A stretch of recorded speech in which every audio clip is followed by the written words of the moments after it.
Hey, welcome to another episode of the Joanna Whaley podcast. We're so happy you joined us today.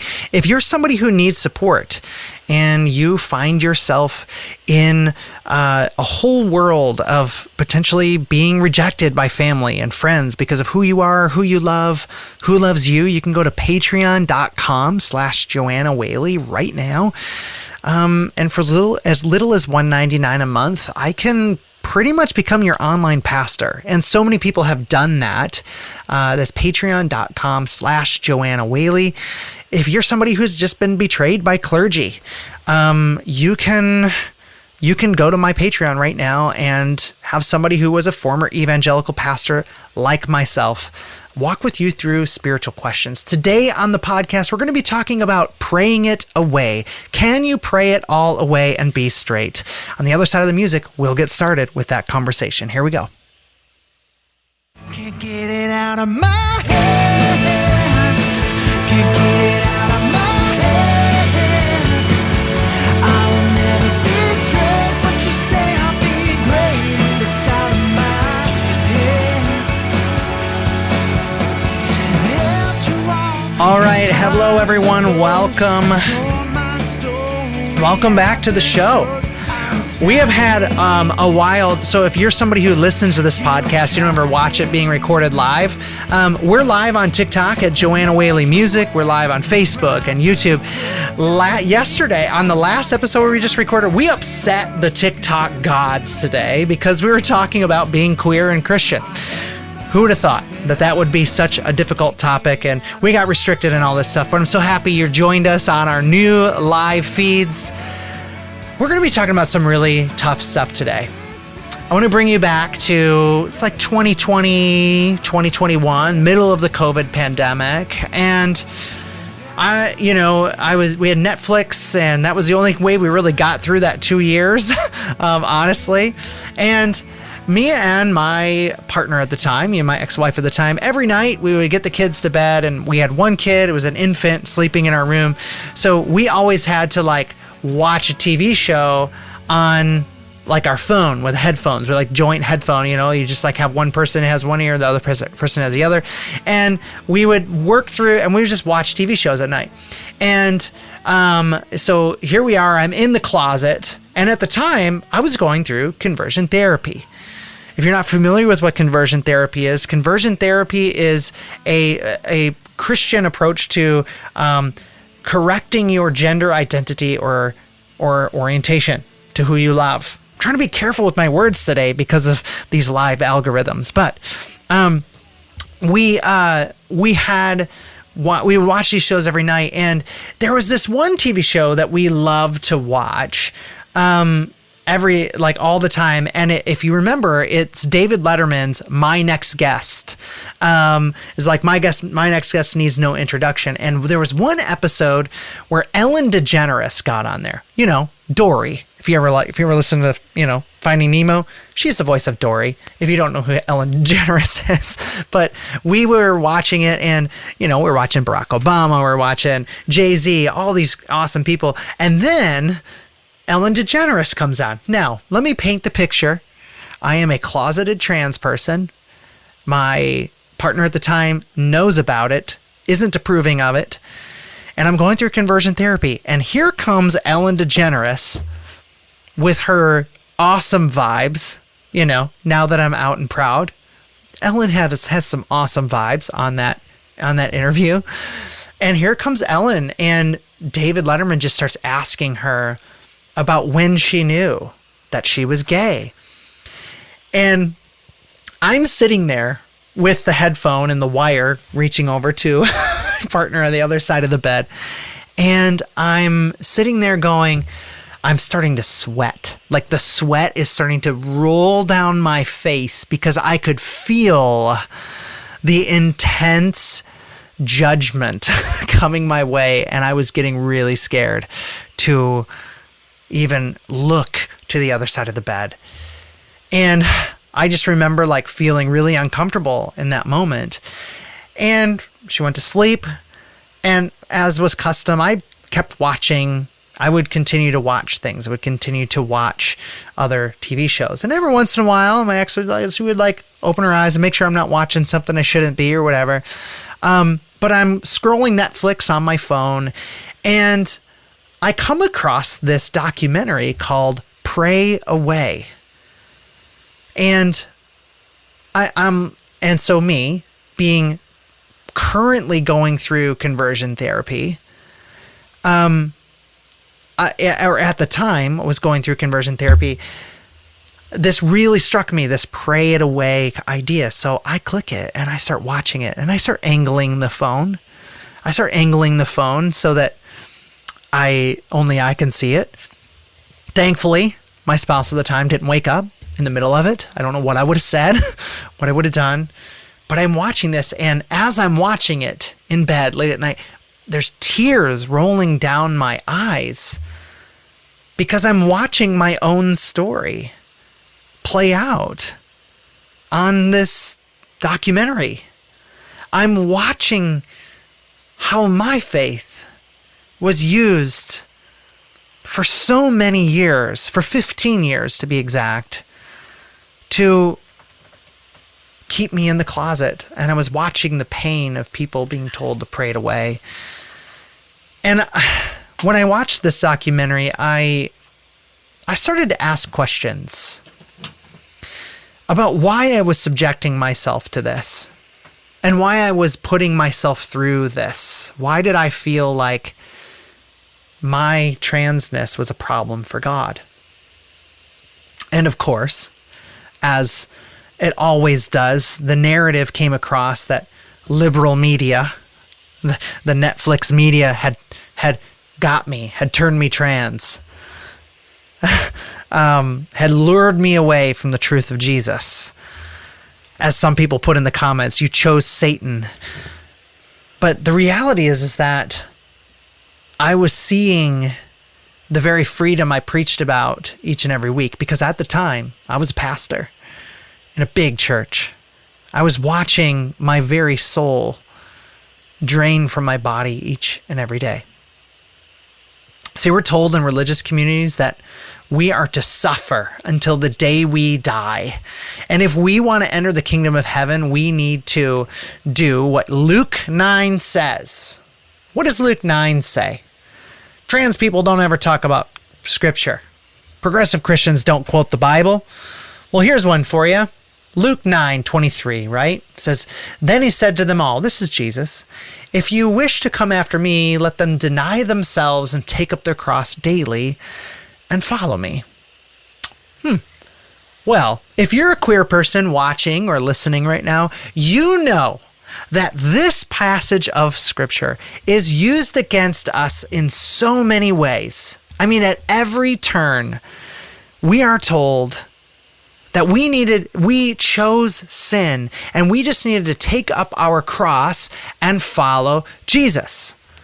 Well, the reality is that being a queer person is carrying a cross. Let me tell you. And the one thing that many people need to listen, especially people that watch my show live, you need to hear this. Queer people can and do follow Jesus. Queer people can and do have relationships with God, despite many people's beliefs on queerness and Christianity. But you have to deny yourself. You have to deny your flesh, right? Deny yourself really, honestly, means we need to be honest with ourselves.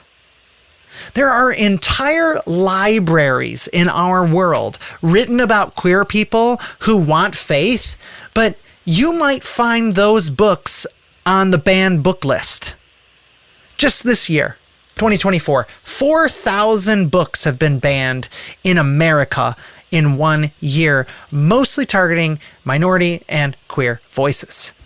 So no wonder people feel so distressed, and they feel like they can't be honest, because culture and our society is trying to silence our voices and our joy.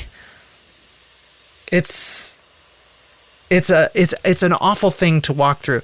But what about taking up your cross? Queer people walk the streets each and every day like Christ, while religious people, as we carry the cross, as we carry our own personal burdens, as we carry that through the streets, religious people mock us from the side of the road each and every day. So when people say you turn from your sin, you needed to deny yourself and take up your cross. Oh, we did. Because if you're like me, I'm a trans person who had a really cushy life as a white male pastor. And when I said, hey, guess what? I am a transgender woman, I gave up my life to be honest with who I am. And you know what? As I read in the narratives of Matthew, Mark, Luke, and John, as Jesus is walking to the mountain to be crucified, I am seeing religious people and reading this narrative of religious people screaming at Jesus, because almost all of Jesus' ministry was in conflict with religious people and leaders. Many of them disagreeing of how Jesus interpreted law and how he outworked his faith in the real world. That sounds a lot like queer Christianity. We're here just saying, hey, we are here, we are queer, and we want the same faith you do. But religious folks are on the sideline yelling and yelling and yelling at us for being who we are and reaching out to have faith in Christ. We're going to actually take a call early here on the show. We never really do this. We're going to start early. Hopefully this person's still there. I made them wait a long time. If you're new to my podcast, TikTok, Joanna Whaley Music. You can also go on Facebook and YouTube at Joanna Whaley Music. And I would love to have your thoughts on this. You know, like, am I crazy as a queer person to say that we have been sitting on the sidelines, where we have religious people hurling insults at us as we carry our cross through the streets? Am I crazy to think about that? Hi, friend. Welcome. Hello. Hi. What are your thoughts on this? My thoughts are you're not carrying your cross if you're choosing to sleep with it. Yeah, but how do I sleep with a cross? Help me understand what you mean. You're feeding your flesh. You know, especially if you were a pastor. Like, yeah, this is what's really devastating. Yeah, and it's devastating. What is devastating? You know that Satan's entire job is to deceive you. Can I ask you a question? Yeah. What if Satan isn't really a part of my vernacular and my Christianity? Well, that could be not part of your vernacular. That doesn't make it reality. Yeah, but I think it's an interesting concept that you say. I like you're saying, I guess, if I'm sleeping with it. That's a gross analogy. But it's a fact, though. It isn't a fact. The reality here... You're supposed to turn from your sin. Yeah, but ma'am... You're not supposed to fall into it. The thing is that you don't know what my walk was like before transition. My flesh was security. My flesh was, stability and having a platform in Christianity. That was my flesh. My flesh was having the Blue Cross Blue Shield. My flesh was having the $300,000 house. That was my flesh. When I said, you know what, I'm tired of lying to the world about who I am, that's when I denied myself and I took up that cross and said, I'm going to carry this burden. People are going to put this crown of thorns on me and tell me what I'm not. But yeah, and so to say like you're sleeping with your cross, that's a gross analogy. But the reality is that who I love or how I dress or how I identify, a name and pronouns are not flesh. We'll be right back on the other end of this commercial with some more callers. We have some text messages coming in, and I'm really excited for the rest of this week's episodes. We'll give you the details on those at the end. We'll be right back after this.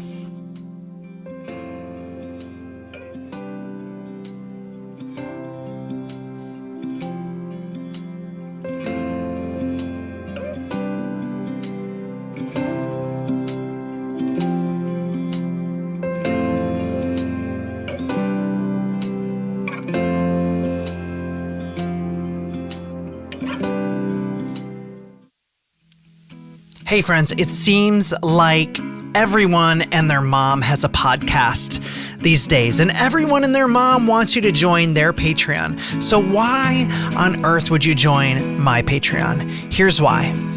Our Patreon community is a little bit different because we are building a community of LGBTQ people and allies who need spiritual support. Let's be honest, many of my listeners may have a lot of distrust with clergy, and you need a place to talk safely with someone like me, a former pastor who is a trans woman.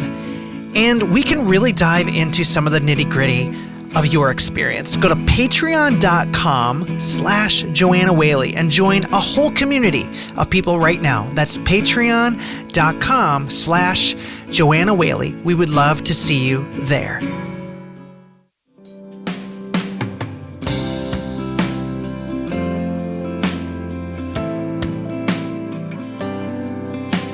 All right, friends. So here we're talking about this today. Can you pray it away? Can you pray away your queerness? Can you pray away your transness? I'm here saying I spent 15 years praying, sorry for the not so spiritual term, praying my ass off to be straight. And it just never came. And I know, so the church I worked for in the middle of this was actually like a big supporter of that whole Exodus International movement, the ex-gay movement. And we actually would like send people to Exodus. I remember this. I think I've told this story in another podcast. I record a daily podcast, so sometimes I forget about what I've talked about. Should probably keep a record since this thing keeps growing. But I remember this one guy who we sent to Exodus and came back and he's like, I'm straight. This is going to be great. Gets married to a girl, and literally like 2 months later, he comes back out. It was a mess after getting married. So it was a disaster. What are your thoughts? If you're watching on TikTok, live at Joanna Whaley Music, on Facebook or YouTube, join the conversation. Let's talk about this and let's talk. Can you pray this away? How do you navigate this? I have a text message from Sarah in Salt Lake City, Utah. Hi, I hope you don't mind me reaching out. I'm currently going through conversion therapy at my parents' insistence. It has been incredibly tough and I feel lost. Do you have any advice of how to cope with the emotional and psychological strain of this experience? Whew, yes. Run, get out, and find a non-Christian therapist now. That would be my biggest advice to you, friend. I'm really sorry, and thank you for sharing your story with us, and I hope you can find a way out. Nathan, welcome to the show. Hi there, it's me again. Hey! So, with the whole pray the gay away, yeah. Mayor tried that. Yeah. I also was married for 7 years. And something that I have come to realize since the divorce and all of that fun stuff is the amount of pain that I would have gone through to just have come out in the first place and lived my truth the whole time would have been so much less than the pain and heartache of both of our families. Yeah. A bitter ex, and we have a child. Right. Yeah. If I could have prayed it away, I mean, I don't know how much more on my knees in prayer I could have been. Yeah.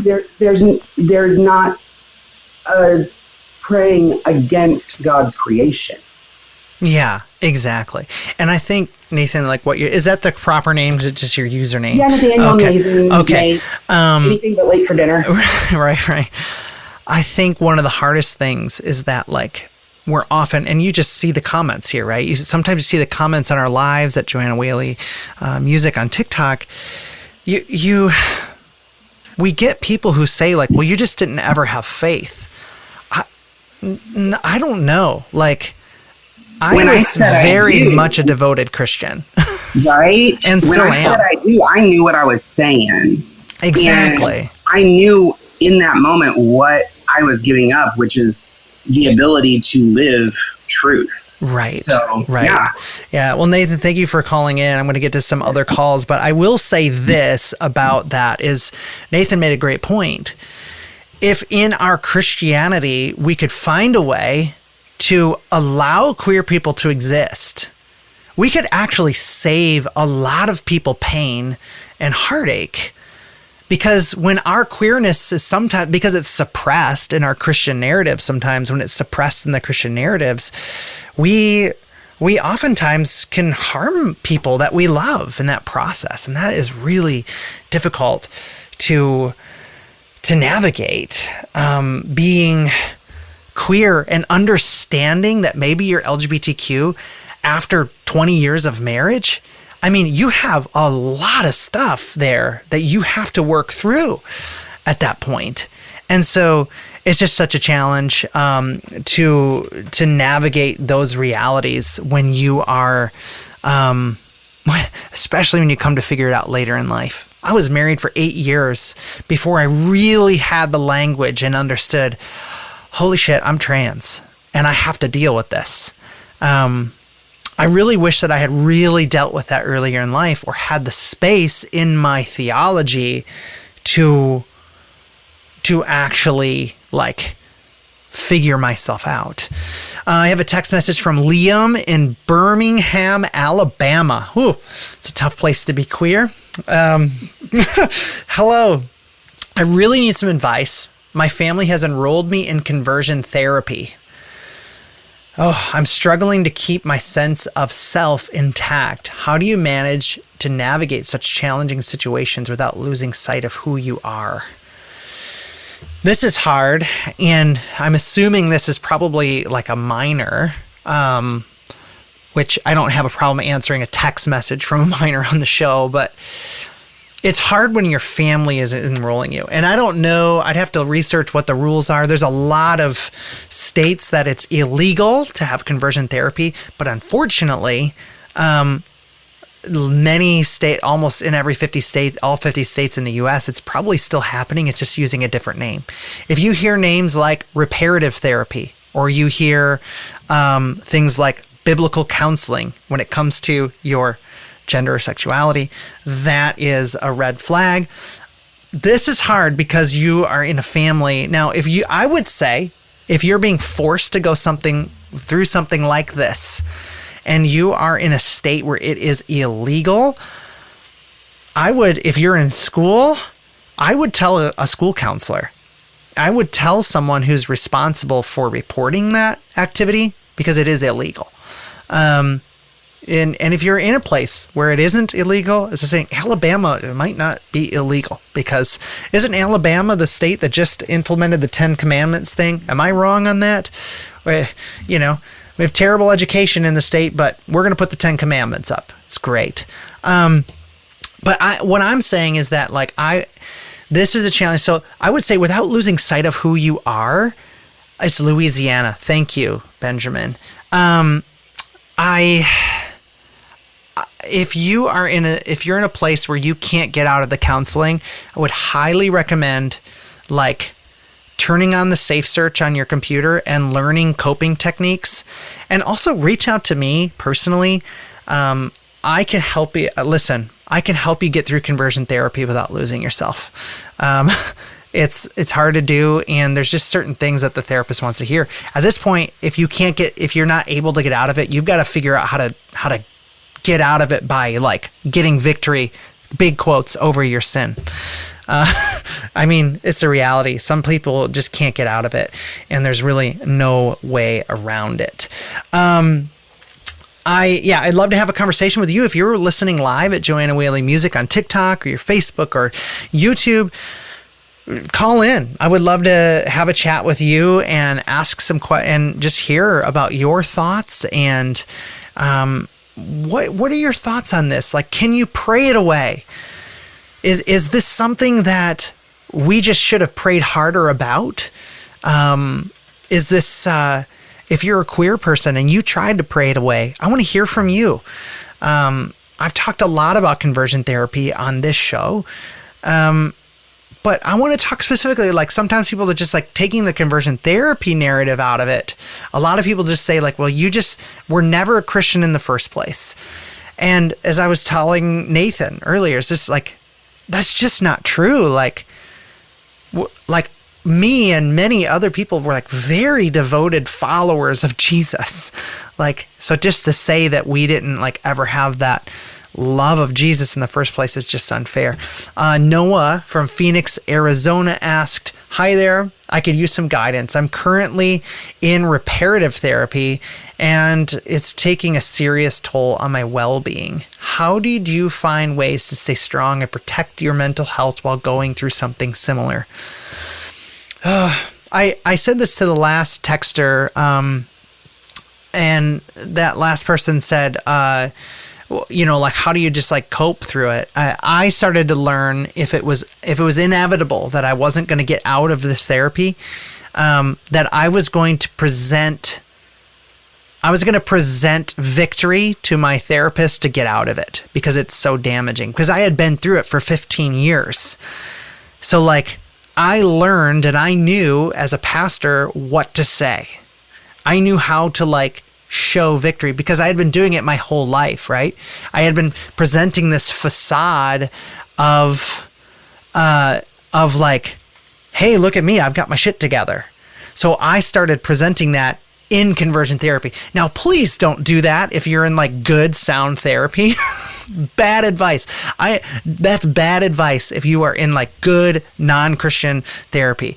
But if you're in somewhere where it's unsafe for you, you're going to have to learn some coping techniques to get through it if you can't get through. And if you can, I would call the police. It's just me though. But if it's not illegal in your state, where was this person from? Phoenix? Oh, I don't know. I don't know about Phoenix if it's illegal there. But anyways, if you want to have a live chat about this, we're coming up near the end of this episode. Before we're going to have some more great episodes. If you watch this show live, we're recording 4 episodes in a row today. It's a big marathon over here in my studio. I've got an awesome guest coming on the show for tomorrow's episode. You are not going to want to miss it. And so one of my dear friends from my church, who's a trans woman and who's amazing, we're going to have an awesome conversation with her. But I'm going to answer one more question here. Let's see. We've got Mia from Richmond, Virginia. Hey, I'm feeling overwhelmed. My parents are making me attend conversion therapy, and it's been really hard on me. Could you share some more strategies and tips for mental health? Yeah, again, I would say be on the lookout. Like, find those coping mechanisms, get out of it as fast as you can, run from it, and do your research. And I would start lining up your next therapy now, because this is a very traumatic experience, and I had to go through some pretty extensive therapy just to heal from conversion therapy. Like, I had to have therapy to heal from therapy. Go figure. Oh my goodness. Well, this has been a fun conversation today. I'm going to leave you with this. You can't pray it away, friends. It is in our design. When you read the scripture that says you are beautifully and wonderfully made, fearfully and wonderfully made, that includes your gender identity. That includes your preferences of love. And so I'm thankful that you're here and that you're listening to this today. If you need support, you can go to joannawhaley.com/support. I've got many ways that I can kind of be your online pastor. You can go to patreon.com/joannawhaley. But I'm going to leave you with this today. Go be you, and know that you can fully access your spirituality and be who you are and love who you love. This has been a production of Whaley Media. You're going to want to stick around if you're on live to hear our next episode recording. And if you're listening to this on a platform where you get it every day, you're going to want to tune in tomorrow for my next guest. We'll see you tomorrow.